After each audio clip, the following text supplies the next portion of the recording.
Salut à tous! On se retrouve aujourd'hui pour une petite vidéo théorique sur Patchwork. En effet, j'avais fait des petites vidéos théoriques, c'était de mémoire la première sur King Domino et la deuxième sur Seasons, où on avait un peu analysé, ben voilà, quelles étaient les tuiles les plus intéressantes, où est-ce qu'il fallait les placer, quelles étaient les cartes les plus intéressantes sur Seasons, pourquoi, comment on pouvait les jouer, tout ça. Et bien donc là, j'ai décidé d'en faire une sur Patchwork parce que c'est un jeu où je trouve qu'il y a souvent des erreurs et des choix que je ne comprends pas. Et je me dis qu'un petit tableau purement théorique, donc il n'y aura pas de partie sur cette vidéo, peut aider. Donc ici, j'ai mis à gauche tous les dominos qu'il y a dans le jeu original. Donc j'ai pris la version originale et ensuite j'ai réparti en trois colonnes les points que ça rapporte en tout début de partie si on la prend, les points que ça rapporte en milieu de partie et les points que ça rapporte en fin de partie. Donc 9 phases de revenus restantes, 5 phases de revenus restantes et une phase de revenus restante. Et à côté de ça, pour bien comprendre la démarche jusqu'au bout, j'ai compté que le temps coûtait autant que les boutons. En effet, à chaque fois à Patchwork, vous pouvez avancer au-dessus du pion adverse et vous me gagnez un bouton par temps. Donc je considère que le temps est aussi cher que les boutons. Donc par exemple, cette tuile qui faut deux boutons et un temps me coûte 3. Et ensuite, comment je vais compter combien elle me rapporte? Ben, elle couvre deux cases, donc elle me rapporte 4 points. Donc au final, prendre cette tuile me rapporte un point. Ensuite, on va regarder, celle-ci, elle coûte 2 et 2, donc ça fait 4, et elle couvre 3 cases, ça fait 6, donc elle rapporte 2 points, et ainsi de suite. Et là, on peut tout de suite voir que sur les tuiles qui rapportent pas de revenus, eh ben, on a des grosses différences. Ça peut aller de 9 pour certaines tuiles, celle-ci, celle-ci et celle-ci, à des 2 ou des 4 pour certaines autres tuiles. Donc là, il y a une grosse différence. Il faut bien comprendre qu'en début de partie, enfin plutôt au milieu de la partie, vous allez plutôt avoir tendance à essayer acheter celle-ci, qui sont des tuiles, des morceaux de tissu que vous allez réussir à placer parce que vous avez encore beaucoup de place dans votre patchwork, quitte à pas les optimiser et à laisser quelques trous que vous pourrez à plus tard compléter avec ces petites tuiles qui servent à ça. Et alors que si vous les laissez à vos adversaires et que vous prenez tout de suite cette tuile-là, lui, il va mettre cette tuile-là et après, au pire, il laissera des trous, mais il faut bien se dire que ça ne rapporte que 2. Donc si vous arrivez à tout combler en achetant ça, vous avez gagné 6. Mais lui, s'il achète ça, il a gagné 9. Donc c'est plus intéressant d'acheter que cette tuile-là que d'acheter ces trois-ci. Pour vous donner un ordre d'idée. Donc on voit bien que au final, il y a des tuiles qui sont bien plus intéressantes à acheter que d'autres. Et ça devient d'autant plus intéressant quand on va regarder les tuiles qui rapportent des boutons. En effet, celles qui rapportent des boutons, forcément il y a une différence si vous les achetez en tout début ou en fin de partie, parce qu'il y a il y a les phases de revenus. Donc celle-ci qui coûte 0 et 3, elle couvre 6 cases. Donc en fin de partie, elle va vous rapporter 10. En effet, elle vous coûte 3. Elle vous rapporte 12 parce qu'elle couvre 6 cases, donc il reste 9 plus une phase de revenu, 10. Par contre, si vous l'achetez avant même la première phase de revenu, elle vous rapporte 18. Et là, pareil, au niveau des 1 boutons, on peut voir qu'il y a des grosses différences. Il y a des tuiles qui sont très faibles quand vous les achetez à la toute fin, qui rapportent que 3, et des tuiles qui, même si vous les achetez à la toute fin, elles rapportent 10, elles rapportent 10, elles rapportent 6. Et donc ça va être aussi très important de regarder quelles sont les tuiles que vous allez vouloir acheter au début, mais qui rapportent quand même sur le long terme. Et quand on passe sur les cases qui valent 2 boutons, on peut voir qu'il y a même des tuiles que ça ne sert à rien de les acheter au tout dernier tour. Alors là, j'ai considéré le temps 6, donc ça j'ai considéré son coût à 10. Par contre, s'il vous reste que 2 temps, ça a un intérêt évidemment. Mais globalement, l'intérêt de celle-ci est souvent limité. Et ça va être important de le détecter. Et on a pas mal de trucs, on a même des caisses qui nous rapportent moins 1. Donc celle-ci, ça peut même être un intérêt négatif de la faire, si vous êtes vraiment pile à 5 cases de l'arrivée. Donc ça, il faut bien l'avoir en tête. Ensuite, on peut voir combien rapportent les tuiles si vous les achetez en tout début de partie. Celle-ci rapporte, donc forcément les trois boutons sont les tuiles qui rapportent le plus sur l'ensemble de la partie. Ça rapporte 3 boutons aussi, donc 24, 25, 24, 22. Donc on peut voir que les 3 boutons sont celles qui rapportent le plus. Mais par exemple celle-ci, qui rapporte 21 avec 2 boutons, rapporte quasiment autant que celle-ci. Vous me dites, mais comment ça se fait? Il y a 9 phases de revenus, donc elle devrait rapporter 9 de plus. Oui, elle rapporte 9 de plus. Par contre, elle coûte 13 quand celle-ci coûte 9. Donc déjà, il y a 4 de différence, donc il ne reste plus que 5. Et ensuite, elle fait que 4 cases quand celle-ci en fait 6. Donc 4 points pour les cases en plus, 4 points pour le coup qui est moins cher, donc au final on se retrouve à une différence de 1. Donc au final, en tout début de partie, ben, acheter celle-ci ou acheter celle-ci, il y a très très peu de différence. Et là où ça va devenir de plus en plus intéressant, c'est quand on va réfléchir à le gain par rapport au coût. En effet, vous allez me dire, acheter ça, c'est bien, ça coûte 13, ça me rapporte 3 boutons. Oui, mais peut-être que moi, de mon côté, je vais acheter quelque chose qui coûte 13. Je vais essayer de vous prendre un exemple. Ça, tiens, ça coûte 6. Et après, je vais essayer de prendre quelque chose qui coûte 7. Allez, on va dire, mais ça coûte 8. Alors, je vais essayer de trouver, voilà, 8 et 5. Donc, ça coûte 13 aussi, là, ce que je vous propose. Par contre, ça me rapporte 17 plus 14, 31. Quand même, me rapporte 22. Il y a une grosse différence. Et pourtant, je peux tous les deux les acheter au tout début de la partie. Il suffit d'avoir 13 d'argent, parce que globalement, c'est 7 plus 6, 13. Donc en fait, on se rend compte que même en tout début de partie, les trois boutons ne sont pas les plus intéressantes parce que elles coûtent trop cher, l'investissement est trop important par rapport au gain. Et donc c'est là où j'ai créé une quatrième colonne qui est le gain en fonction du coût en début de partie. C'est-à-dire combien ça va me permettre de gagner. Donc là, je me suis basé que sur la première colonne. J'ai considéré qu'on les achetait dès le début, mais globalement, ça restera intéressant pour à peu près tout au long de la partie. C'est quel est le coût gain. Donc forcément, bah, celles qui n'ont pas de bouton, il n'y a pas de coût gain, et donc en général, il ne faut pas les acheter trop tôt. Même si ces études-là, je vous ai dit, elles étaient intéressantes parce qu'elles nous rapportaient 9 et qu'elles sont plus intéressantes que celles-ci au milieu de partie qui rapportent 8. Et donc on va voir dans la colonne les coûts gains. Donc ici, si je mets un filtre, hop, non, ça va pas marcher le filtre avec les cases. Donc je vais vous le faire à la mano. Et là, on peut voir qu'il y en a qui rapportent énormément quand d'autres rapportent très très peu. Donc forcément, l'étude la plus intéressante, ça va être celle-ci. Parce que son coût, c'est 3. Donc elle coûte 3 et elle va vous rapporter 18 points. Le ratio est de 6. Donc c'est-à-dire que pour 3, vous allez gagner 18 points. Sachant que derrière, on va voir que les ratios sont bien inférieurs. Ici, celle-ci, pour 5, elle vous rapporte 12. Donc, un ratio de 2,4, qui est pas mal. Et on va faire assez vite, hein, mais on peut voir que la suivante, la 7 et 1, elle a un ratio que de 1,3. La 4 et 2, elle a un ratio de 1,8.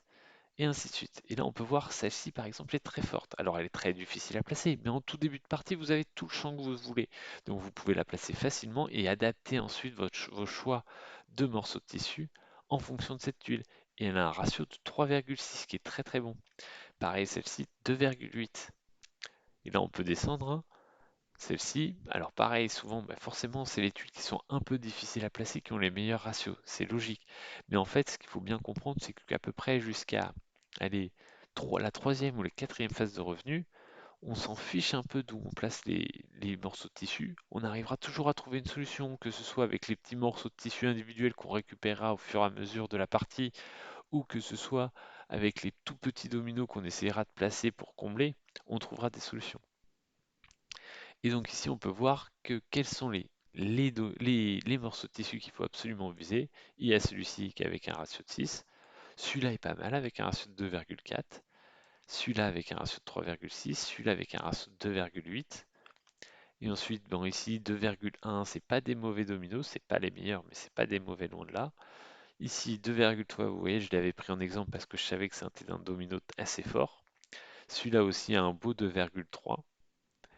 2,1 ici qui est pas mal, mais vous voyez en fait il y en a au niveau des trois boutons, personne n'a un ratio de plus de 2.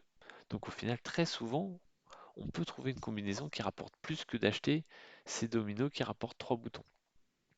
Donc si on essaye de résumer, il y a 1, 2, 3, 4, 5, 6, 7, 8, 9 dominos qui ont des ratios de plus de 2. Donc clairement, en début de partie, c'est ces 9 dominos qu'il va falloir que vous essayez d'identifier et que vous allez essayer de calculer comment je peux les récupérer.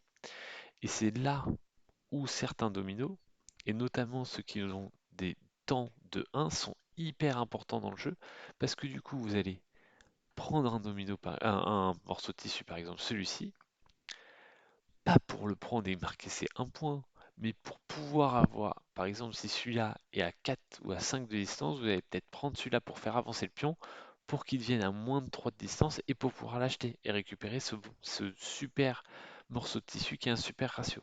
Et c'est là toute la subtilité du jeu, c'est repérer quels sont les morceaux de tissu les plus rentables et de gérer l'avancement de votre pion par rapport à celle de l'adversaire pour récupérer ces morceaux de tissu les plus importants. Et récemment, et vous pourrez aller la voir, c'est la vidéo que j'ai faite contre Salomon du final du tournoi de Trick Track, où on a fait quasiment 10-15 tours à juste passer l'un au-dessus de l'autre, parce qu'en fait, ben, il y avait certains morceaux de tissu qu'on ne voulait pas dévoiler. Et moi, au tout début de cette partie-là, j'avais pris de mémoire un morceau de tissu qui n'est pas très bon. J'avais pris lequel? J'avais pris celui-là, qui est un 1,3 qui est pas très bon, et je lui avais laissé de mémoire un morceau de tissu qui était pas mal, qui devait être celui-là, je crois, le 1 et 5 de mémoire. Faudra que je revoie la vidéo. Mais pourquoi c'était hyper important? Parce que ça me permettait de me mettre en position pour être à peu près sûr de prendre celui-là. Et que s'il voulait pas changer la position, ben on faisait que de se sauter les uns au-dessus des autres, sauf que moi le mien il rapportait 19 et le sien il rapportait de mémoire 13. Et donc du coup j'avais un petit avantage en termes de revenus et donc je pouvais jouer la temporisation pour être sûr de récupérer le morceau de tissu que je voulais. Alors je peux aller vous le montrer. Hop, on peut aller le voir, hein. Ça doit être une de mes dernières parties que j'avais fait avec Salomon. Salomon, hop, hop, hop, hop, hop. On va voir Patchwork, qui doit pas être trop loin. Mes statistiques à ce jeu. Dernier résultat. Historique des parties de Colicomane. Clac. Et ben, on peut voir, c'est celle-ci. Et je vais vous montrer rapidement juste le début de partie, que vous compreniez un peu l'enjeu. Globalement, là, j'ai repéré le début de la partie. Je me suis dit, je veux pouvoir récupérer ce morceau de tissu parce que le seuil de rentabilité où il est le meilleur, c'est celui-ci, et que avant, il n'y en a pas qui ont des seuils de rentabilité très importants, parce que en gros, les autres qui sont bien, ben, c'est ce 7 et 2 que je vous ai montré, c'est ce 1 et 5, c'est ce 1 et 4, c'est ce 2 et 3. Voilà, donc clairement, ils y sont pas forcément. Donc j'ai choisi de prendre un des dominos les plus faibles, un des morceaux de tissu les plus faibles, qui va être celui-ci, le 6 et 5. Lui, de mémoire, va choisir de prendre ce 7 et 1. Il peut, et là, on va avoir une phase d'observation très très longue. Alors non, il va peut-être prendre d'ailleurs ce 1, 2 et je sais plus. Non, et là, je crois qu'on va avoir une phase d'observation qui va être longue parce que on ne veut pas dévoiler ce domino. Et donc, on ne veut pas prendre ça. Prendre ça, et en fait, c'est un coût qui ne va pas être rentabilisé par les sources de revenus, donc on ne veut pas les prendre trop tôt. Et donc prendre ça nous permettrait d'avoir deux boutons, mais au final, ça nous coûte 11 pour deux boutons, alors que ça laisserait à l'adversaire de prendre ça pour 3 et un bouton, et ensuite de prendre ça pour 5 et un bouton. Donc au final, ici on paierait 11 pour avoir deux boutons, ce qui n'est pas, ce qui est pas une des mauvaises, un des mauvais morceaux de tissu, mais ça permettrait de payer ici 5 et 3, 8 pour deux boutons également, mais par contre là ça compte 6 cases et là ça compte 10 cases. Donc globalement ici je paye 11, j'ai autant de boutons que ces deux tuiles et je comble 6 cases, alors que là j'en comble 10. Donc vous voyez vraiment l'importance de bien repérer quels sont les morceaux de tissu les plus importants. Et du coup, bah, on est quasiment au milieu de la partie et on fait que se sauter dessus parce qu'on veut pas dévoiler la suite. Et vous voyez, ça peut paraître fou, hein, on a 12 revenus chacun, mais pour l'instant, on est juste dans cette logique-là. Et là, mon avantage, c'est que moi, j'ai deux revenus à chaque fois, alors que lui en a qu'un. Donc c'est lui qui va devoir craquer, parce que sinon, on aurait fait toute la partie comme ça à saute-mouton, parce qu'on ne voulait pas dévoiler ça. J'espère que du coup cette vidéo a été assez claire et du coup il a pris le 7-4 et bah, forcément ça m'a permis de faire exactement ce que je vous disais. Et à partir de ce moment-là, bah, il est jamais revenu dans la partie. Donc voilà, si ça vous intéresse plus, je vous laisserai regarder cette petite partie qui est hyper intéressante, mais pour moi l'aspect tactique, il était là et c'est pour ça que j'ai pas besoin de vous montrer le reste de la partie parce que là, bah, quasiment tout a été fait. Parce que on peut voir, j'ai 14 boutons, il en a 10, j'ai 4 de revenus, il en a 3, j'ai 67 cases prises, il en a 70, et on n'a que 2 temps de différence. Donc je suis en avance sur tout, sur cette partie, uniquement parce que j'ai récupéré cette tuile. Donc voilà, je vous dis à bientôt. Si ça vous intéresse, je pourrais vous mettre le fichier que je vous remonte une dernière fois pour que vous ayez une idée dans le lien de la description et vous donner les autorisations. Mais vous voyez, hein, vraiment, ce système de ratio est hyper important à comprendre pour faire les meilleures parties possibles. Donc il y a vraiment des tuiles, donc notamment celle-ci que je viens de vous montrer dans l'extrait de la vidéo que je viens de faire. Mais après, voilà, il y a celle-ci qui est très bonne, celle-ci qui est très bonne. Voilà, j'espère que cette petite vidéo d'analyse stratégique et théorique vous a plu et on se dit à une prochaine. Allez, salut! Ah, oh, j'oubliais, le tournoi de juin se déroulera sur Patchwork, donc n'hésitez pas à étudier un peu ça. Et on se retrouve sur le tournoi. Je vous mets le lien en description et on s'attend nombreux. Allez, à la prochaine. Salut!